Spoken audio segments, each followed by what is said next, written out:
সংবিধান সংস্কারের কথা অন্যান্য বিষয়ও আছে। আপনি একটি ভালো সংবিধান রচনা করাই যথেষ্ট নয়। একটি ভালো সংবিধান তৈরি করলেই যে আপনি গণতান্ত্রিক অধিকারগুলো নিশ্চিত করতে পারবেন তা কিন্তু নয়। কারণটা হচ্ছে এই যে আপনি ওই সাংবিধানিক ব্যবস্থাকে রাজনৈতিক সংস্কৃতিতে পরিণত করতে পারছেন কিনা, এবং সেই দায়িত্বটা শুধু রাষ্ট্রের নয়। যদিও এখন অন্তর্বর্তী সরকার এই সংস্কারগুলোর কথা বলছে এবং সূচনা করছে, কিন্তু প্রকৃতপক্ষে সংস্কার প্রক্রিয়া অগ্রসর হবে তখনই যখন রাজনৈতিক শক্তিগুলো এই বিষয়ে একমত হবেন এবং এগুলোকে এগিয়ে নিতে দৃঢ় সংকল্পবদ্ধ হবেন। সমাজের অন্য শক্তিগুলোর ভূমিকা অবশ্যই থাকবে, কিন্তু শেষ পর্যন্ত আপনি যখনই শাসনের কথা বিবেচনা করেন গভর্নেন্সের অর্থে, তখন সবচেয়ে বড় জিনিস হচ্ছে প্রথম স্টেক হোল্ডার যাদেরকে আমরা বলি তারা হচ্ছে নাগরিক। নাগরিকদের আপনি সংযুক্ত করতে পারছেন কি পারছেন না। আর দ্বিতীয় যেটা, সেটা হচ্ছে নাগরিকদের সংযুক্ত করার সবচেয়ে বড় শক্তিটি হচ্ছে রাজনৈতিক দল। ফলে সংস্কার প্রক্রিয়ার ক্ষেত্রে একদিকে যেমন প্রাতিষ্ঠানিক সংস্কারের কথা আসছে, পাশাপাশি রাজনৈতিক সংস্কৃতি সংস্কারের প্রশ্নটাও আপনারা বিবেচনা করুন। সেটা অন্তর্বর্তী সরকারের দায়িত্ব নয়, আসলে রাষ্ট্রেরও দায়িত্ব নয়, এটা রাজনৈতিক শক্তির দায়িত্ব যে আপনি ওই রাজনৈতিক সংস্কৃতি মোকাবেলা করবেন কিনা, ওই রাজনৈতিক সংস্কৃতি তৈরি করবেন কিনা যে রাজনৈতিক সংস্কৃতি প্রকৃতপক্ষে জবাবদিহিতাহীন এক ব্যক্তিকেন্দ্রিক শাসনের পথ উন্মুক্ত করে। এটা কেবলমাত্র সংবিধানের মধ্যে দিয়ে হয়নি। যদিও এটা সত্য যে গত 13 বছর যাবৎ যে পরিস্থিতি, গত 16 বছর যাবৎ যে পরিস্থিতির মধ্যে দিয়ে বাংলাদেশ গেছে, যে ব্যক্তিতান্ত্রিক স্বৈরতন্ত্র প্রতিষ্ঠা করা হয়েছে, তার একটা ভিত্তি হচ্ছে সংবিধান। কারণ সংবিধানের মধ্যে এই পথটা ছিল। এই পথটা কেবল গত 15-16 বছরে ছিল তা নয়। বাংলাদেশের সংবিধানের 1972 সালে যে সংবিধান প্রণীত হয়েছিল, তার মধ্যেই আসলে সাংবিধানিক একনায়কত্বের প্রতিষ্ঠার পথ ছিল। তার সবচেয়ে বড় উদাহরণ হচ্ছে যে 1975 সালে এই বাংলাদেশে জনগণের ম্যান্ডেট ছাড়া সংবিধান পুনর্লিখন করে এক দলীয় শাসন তৈরি করা হয়েছিল। ওইটা ওই সংবিধানের মধ্যেই ছিল। সংবিধান সেই ব্যবস্থা করেছে এবং সেটা করা হয়েছে এই দেশে। দ্বিতীয়বার আমরা সংবিধানের পুনর্লিখন দেখতে পেয়েছি পঞ্চদশ সংশোধনীর মধ্য দিয়ে, যদিও তাদেরও ওই সংসদেরও এই ম্যান্ডেট ছিল না। আমি পুনর্লিখন শব্দটা ব্যবহার করায় অনেকে অবাক হবেন, আমি জানি, কিন্তু প্রকৃতপক্ষে আপনি যদি 1975 সালের জানুয়ারি মাসের বাংলাদেশের সংবিধান দেখেন এবং চতুর্থ সংশোধনের পরে দেখেন, তাহলে দেখবেন এটা আসলে দুটো সংবিধান, কমপ্লিটলি দুটো সংবিধান, এটা একটা সংবিধান নয়। 72 সালের সংবিধান যেটা তৈরি হয়েছিল 75 সালের জানুয়ারি মাসে পরিবর্তিত হওয়ার পর, সেটা 72-এর সংবিধান নয়। 72-এর সংবিধানের কার্যত অবসান ঘটেছিল একদলীয় শাসন ব্যবস্থার মধ্য দিয়ে।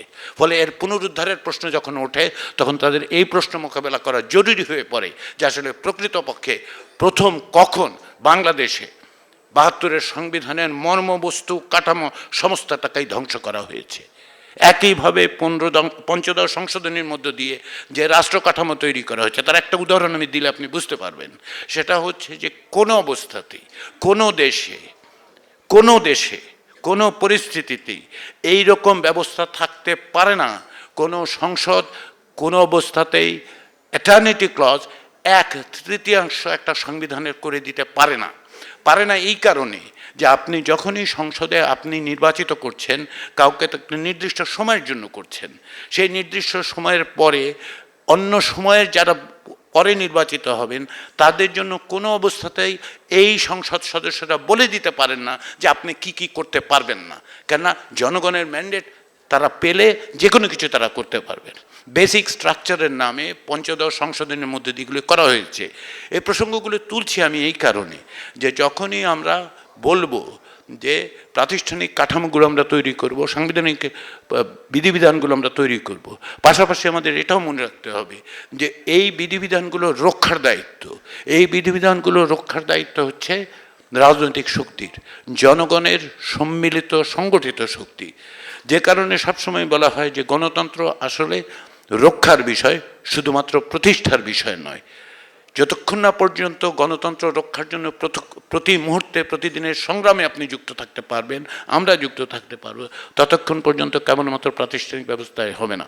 সে কারণে দ্বিতীয় প্রশ্ন যেটা এখানে আছে, আমি যেদিকে আপনাদের মনোযোগ আকর্ষণ করার চেষ্টা করছি সেটা হচ্ছে এই যে সংস্কার বললেই যেভাবে বিবেচনা করা হচ্ছে, প্রাতিষ্ঠানিক সংস্কার, সাংবিধানিক সংস্কার, নির্বাচন ব্যবস্থার সংস্কার, বেশি পাকা টমেটো আর সিক্রেট রেসিপির কম্বিনেশনে তৈরি প্রাণ সস, সসের বস, এগুলি যথেষ্ট হবে না যদি না পর্যন্ত রাজনৈতিক সংস্কৃতির পরিবর্তনের ক্ষেত্রে এই সংস্কারের বিষয়টা আপনারা বিবেচনা করেন। এটা সরকার পারবে না, এটা প্রকৃতপক্ষে রাষ্ট্রও পারবে না, এটা রাজনৈতিক শক্তির কাজ। এই কাজটি করতে হবে রাজনৈতিক দলকে, তার জন্য অতন্ত্র প্রহরীর মতো থাকতে হবে জনগণকে। এবং এই সংস্কার ছাড়া আপনি যে নির্বাচনই করেন, যত সুষ্ঠু, অবাধ, গ্রহণযোগ্য, অন্তর্ভুক্তিমূলক নির্বাচনই আপনি করেন, রাজনৈতিক সংস্কৃতির সংস্কার ছাড়া, প্রাতিষ্ঠানিক সংস্কারগুলোকে রক্ষা করার পদ্ধতি তৈরি না করে যে নির্বাচন আপনি করবেন, সেই নির্বাচনে কেউ না কেউ অবশ্যই বিজয়ী হবে।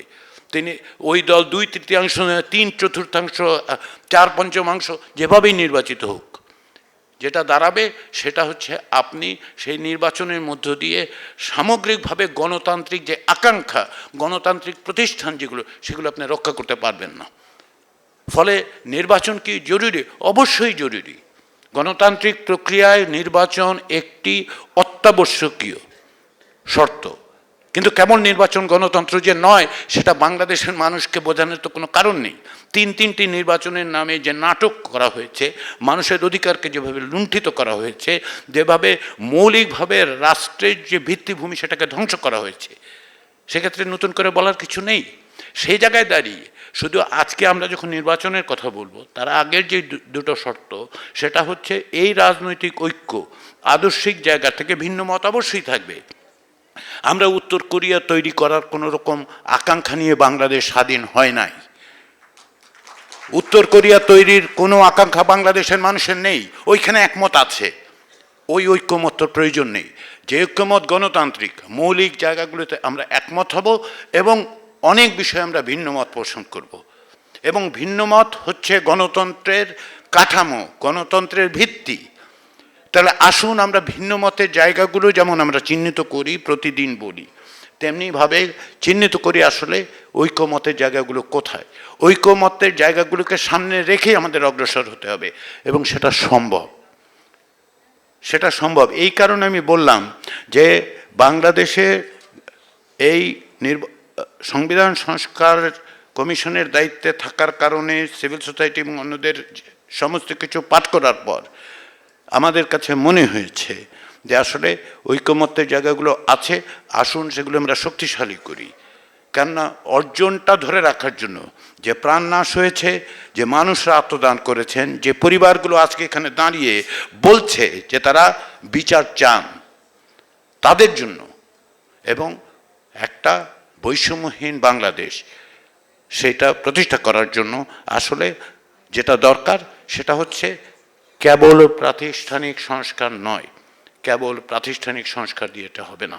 রাজনৈতিক সংস্কৃতিতে পরিবর্তনের জন্য ভাবুন, আসুন আমরা সকলে মিলে সেটা করতে পারি কিনা। সেটা করা অসম্ভব? অবশ্যই না। তার সবচেয়ে বড় জিনিস হচ্ছে বাংলাদেশের ইতিহাসের ইতিবাচক দিকগুলিকে যদি আমরা দেখি, তাহলে আমরা বুঝতে পারবো বাংলাদেশ পেরেছে একটি ফ্যাসিবাদী শাসনকে মোকাবেলা করে তাকে পরাজিত করতে পেরেছে। যখন সারা পৃথিবী জুড়ে গণতন্ত্রের পশ্চাৎযাত্রা, সেই সময় বাংলাদেশের মানুষ আসলে গণতন্ত্রের পতাকাকে ঊর্ধ্বে তুলে ধরেছে, প্রাণ দিয়েছে। তাহলে সম্ভব। আসুন আমরা বরঞ্চ ঐক্যের জায়গাটা চিহ্নিত করি, আমাদের মতো ভিন্নতার চেয়ে ঐক্যের জায়গাটাকে চিহ্নিত করি, সংস্কার কেবল প্রাতিষ্ঠানিক সংস্কারের কথা বিবেচনা না করি এবং নির্বাচন শুধুমাত্র আনুষ্ঠানিকতা হিসেবে ক্ষমতায় যাওয়ার বিষয় বিবেচনা না করে আসুন সকলের অংশগ্রহণের জায়গাটা তৈরি করি, গণতন্ত্র রক্ষার প্রক্রিয়া হিসেবে যেন আমরা নির্বাচনকে বিবেচনা করতে পারি।